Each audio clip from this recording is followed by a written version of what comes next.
Guys, welcome back for another video. So let's reset my car. In today's video I'm going to show you how you can change the menu language of an Opel Corsa 2020.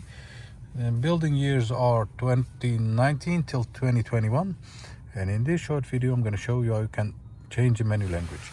Before we start, I want to mention our YouTube channel, so let's reset my car. Have a look at our channel for more than 500 other videos on how to reset different model cars, some tips and tricks about cars.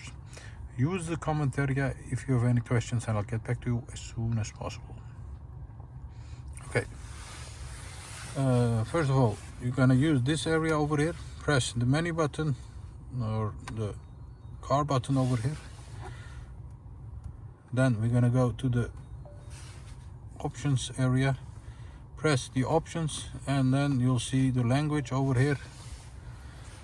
Change it to the desired one. I wanna change it to English. Press the yellow button over here, and you'll see that the desired language has been changed.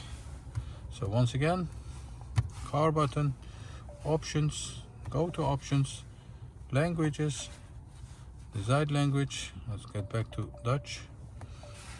Don't forget to use the green button, and you'll see that the language has been set to Dutch again. That was it for this video. Thank you for watching our videos. Give us a thumbs up if you like our videos. Hope to see you next time with another video. Stay safe, take care, bye bye.